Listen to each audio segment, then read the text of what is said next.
Assalamualaikum warahmatullahi wabarakatuh. Bertemu lagi dengan channel CJ Karoliani. Kembali lagi kita akan membahas soal PPPK Guru PJOK tahun 2022. Saat ini kita sedang di PHP, tapi tidak usah khawatir, waktu masih terus berjalan. Yang penting kita tetap belajar. Baik, langsung saja kita bahas nomor satu. Setelah proses pembelajaran berlangsung, guru PJOK perlu melakukan tindak lanjut hasil belajar siswa. Pada pembelajaran PJOK, wujud dari tindak lanjut hasil belajar tersebut adalah A. Merancang perencanaan, pelaksanaan, evaluasi, dan perbaikan pembelajaran. B. Memberikan reward dan punishment. C. Mengidentifikasi kelebihan dan kelemahan hasil belajar. D. Merancang program pembelajaran remedi. Pembahasannya, setelah pembelajaran berakhir, terus ngapain? Masih ada lagi, jangan buru-buru lompat ke materi berikutnya. Masih ada satu kegiatan lagi yang harus dilakukan guru, yaitu program tindak lanjut pembelajaran dalam bentuk remedial dan pengayaan. Program tindak lanjut ini dilaksanakan di luar jam pembelajaran berdasarkan kebutuhan, baik dalam aspek mendiagnosa kesulitan belajar siswa maupun mengoptimalkan kecakapan siswa. Program tindak lanjut ini dilakukan dalam rangka peningkatan kualitas pembelajaran secara timbal balik antara guru dengan siswa. Keberhasilan pelaksanaannya harus melalui kerjasama yang baik antara guru, siswa, dan orang tua wali murid. Kunci jawabannya adalah C. Mengidentifikasi kelebihan dan kelemahan hasil belajar. Nomor 2. Dalam mengakomodir perbedaan potensi psikomotorik peserta didik, seorang guru PJOK harus memilih strategi pembelajaran yang sesuai kebutuhan siswa. Strategi apa yang dilakukan guru untuk mengajarkan keterampilan gerak? A. Memilih satu orang peserta didik menjadi model. B. Menunjuk teman sebaya sebagai tutor. C. Mengelompokkan peserta didik sesuai kemampuan psikomotoriknya. D. Memodifikasi permainan sesuai pertumbuhan dan perkembangan anak. Pembahasannya, secara umum, pengertian atau definisi strategi pembelajaran adalah suatu usaha menggunakan strategi yang sistematis yang dilakukan secara efektif untuk mendapatkan suatu prestasi dan juga keberhasilan dalam kegiatan pembelajaran. Di dalamnya terdapat rangkaian kegiatan yang dirancang secara khusus. Keterampilan gerak atau motorik merupakan gerak anggota tubuh fisik yang diarahkan pada pencapaian tujuan tertentu. Sedang keterampilan gerak motorik dasar merupakan keterampilan dasar yang biasanya diberikan atau dilakukan melalui permainan. Keterampilan gerak dasar menjadi tiga kategori, yaitu lokomotor, non-lokomotor, dan manipulatif. Jawabannya adalah C. Mengelompokkan peserta didik sesuai kemampuan psikomotoriknya.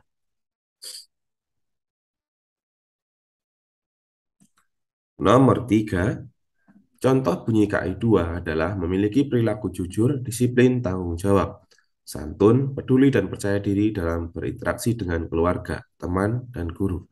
Manakah rumusan KD yang paling tepat sesuai dengan KI 2 di atas? A. Menunjukkan perilaku percaya diri dalam melakukan berbagai aktivitas fisik dalam bentuk permainan. B. Mempraktikkan pola gerak dasar lokomotor yang dilandasi konsep gerak dalam berbagai bentuk permainan sederhana. C. Menghargai tubuh dengan seluruh perangkat gerak dan kemampuannya sebagai anugerah Tuhan yang tak ternilai.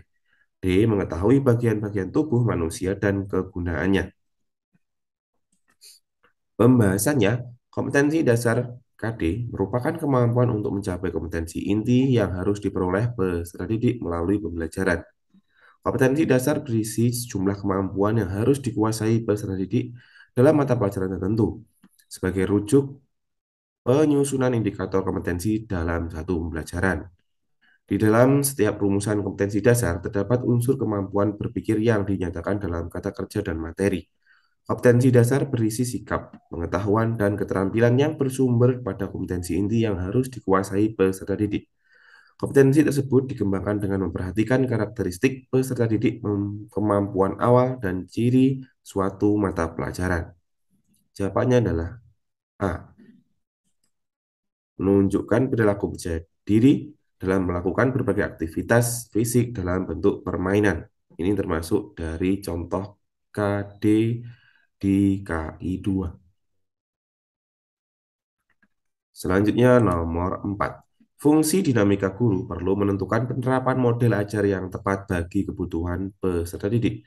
Di samping guru harus mengidentifikasi kebutuhan dan potensi gerak peserta didik, guru juga harus memilih model yang paling tepat sesuai kebutuhan peserta didik. Maka hal yang harus diperhatikan guru dalam memilih model pembelajaran PJOK adalah A. Pengalaman gerak, usia, sarana dan prasarana, materi ajar, karakteristik peserta didik. B. Usia, sarana dan prasarana, materi ajar, karakteristik peserta didik. C. Budaya peserta didik, sarana dan prasarana, materi ajar, karakteristik peserta didik. D. Budaya peserta didik, tinggi badan, usia, sarana dan prasarana, materi ajar, karakteristik peserta didik.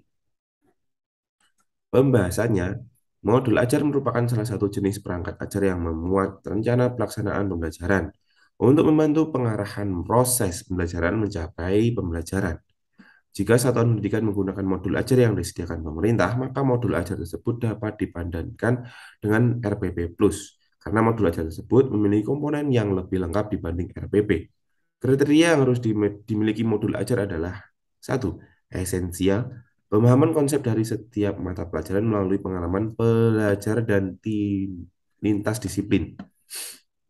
2. Menarik, bermakna, dan menantang, menumbuhkan minat belajar dan melibatkan murid secara aktif dalam proses belajar.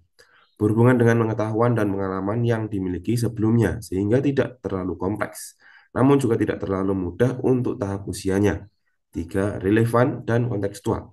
Berhubungan dengan pengetahuan dan pengalaman yang dimiliki sebelumnya, serta sesuai dengan konteks waktu dan lingkungan murid. 4. Berkesinambungan. Keterkaitan alur kegiatan pembelajaran sesuai dengan fase belajar murid. Kunci jawabannya adalah A.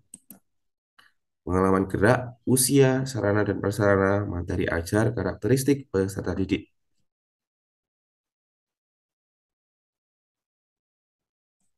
Nomor 5. Sikap jujur yang dimiliki seorang akan tercermin dari munculnya perilaku positif dalam kehidupan sehari-hari, antara lain memiliki integritas dan terpercaya. Sikap tersebut dapat dibentuk melalui praktek-praktek olahraga yang sengaja dirancang sedemikian rupa sehingga situasinya mendorong seorang untuk A. Menjadi model atau contoh, mendorong perilaku baik, berusaha meraih keunggulan. B. Patuh pada aturan permainan, loyal kepada tim, mengakui kesalahan diri sendiri. C. Membantu teman agar bermain baik, membantu teman yang bermasalah, dan murah pujian. D. Adil pada semua pemain termasuk yang berbeda, memberikan kesempatan kepada pemain lain. Pembahasannya, secara umum pengertian afektif adalah segala sesuatu yang berkaitan dengan sikap, watak, perilaku, emosi, minat, serta nilai yang terdapat pada diri individu. Aspek afektif digunakan untuk mengetahui perilaku dan sikap siswa dalam segala interaksi selama masa menuntut ilmu di sekolah. Aspek afektif masih erat kaitannya dengan kognitif, sehingga secara umum semakin tinggi tingkat kekuasaan kognitif seseorang, semakin mudah untuk memperkirakan perubahan perilakunya, meski tidak selalu seperti itu kenyataannya yang terjadi di lapangan. Jadi jawaban yang paling tepat menurut saya adalah patuh pada aturan permainan, loyal kepada tim, mengakui kesalahan diri sendiri. Jawabannya adalah B.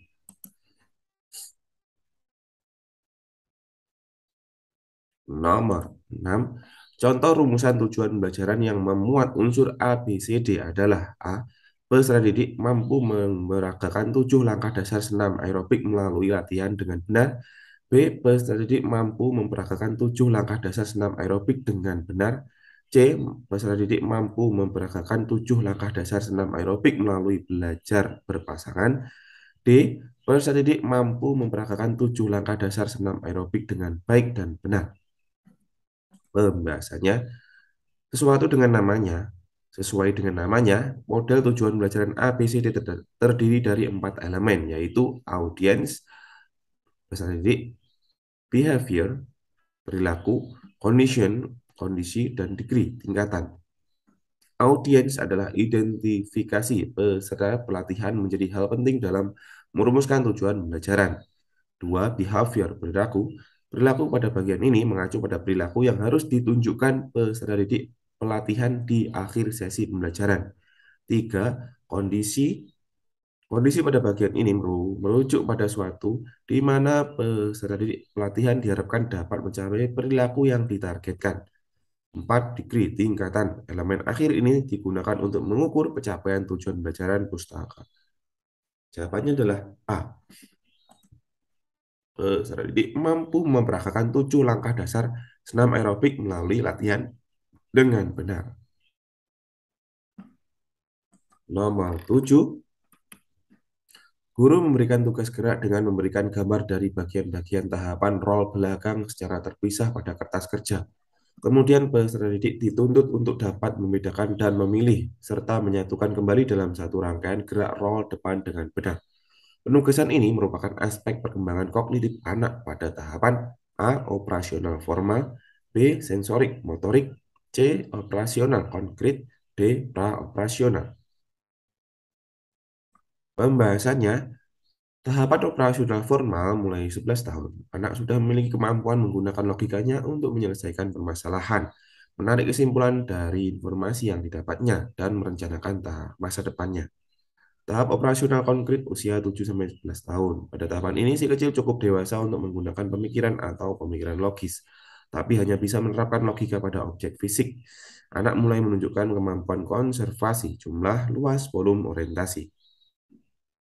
Tahap perkembangan sensorik dan motorik, atau yang biasa disebut juga dengan sensomotor, sudah berlangsung sejak kecil lahir hingga menginjak usia 2 tahun. Perkembangan ini biasanya ditandai dengan kemampuan anak untuk memulai menggerakkan anggota-anggota tubuhnya, mulai dari menggenggam hingga berjalan. Tahap praoperasional usia 2-7 tahun, artinya anak tidak bisa menggunakan logika atau mengubah, menggabungkan, atau memisahkan ide atau pikiran. Perkembangan anak terdiri dari membangun pengalaman tentang dunia melalui adaptasi dan bekerja menuju tahap konkret ketika ia bisa menggunakan pemikiran logis. Kunci jawabannya adalah C. Operasional konkret.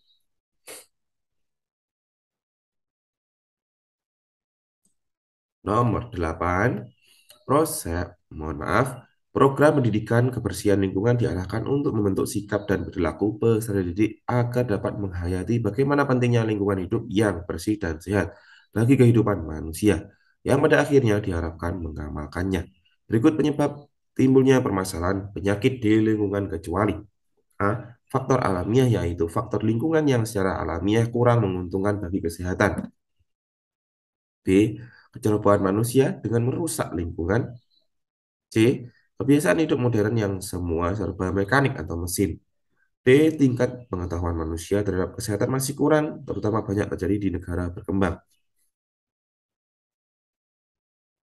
Pembahasannya, faktor alamiah yaitu faktor lingkungan yang secara alamiah kurang menguntungkan bagi kesehatan. Jawabannya adalah A.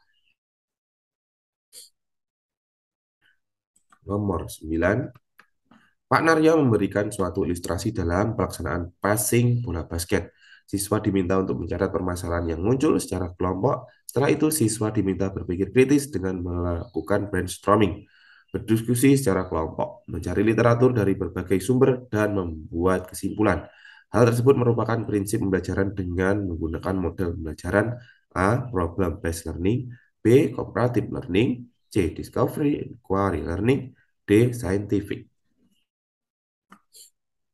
Pembahasannya, pilihan A adalah problem-based learning, berbasis masalah. B. Cooperative learning, berbasis kerjasama. C. Discovery learning, inquiry learning, ialah rangkaian kegiatan belajaran yang melibatkan secara maksimal seluruh kemampuan peserta didik untuk mencari dan menyelidiki secara sistematis, kritis, dan logis sehingga mereka dapat menemukan diri sendiri pengetahuan, sikap, dan keterampilan sebagai wujud adanya perubahan perilaku.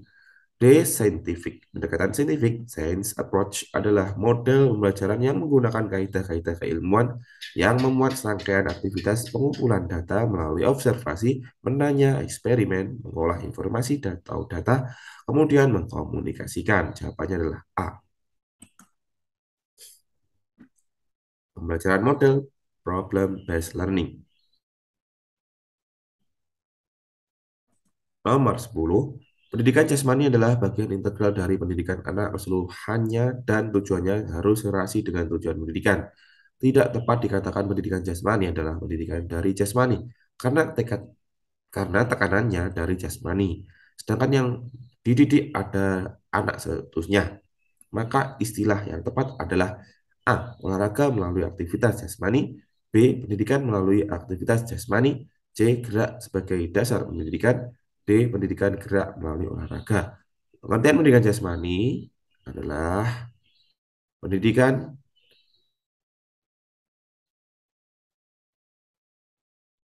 melalui aktivitas jasmani. Jadi pendidikan jasmani itu adalah pendidikan melalui aktivitas jasmani, melalui gerak jasmani. Jawabannya adalah B. Terima kasih. Sampai di sini dulu bahasan PPPK 2022. Semoga bermanfaat. Mohon maaf bila ada kesalahan dalam menjawab soal. Sampaikan di kolom komentar. Terima kasih sekali lagi. Sampai jumpa di video selanjutnya. Wassalamualaikum warahmatullahi wabarakatuh.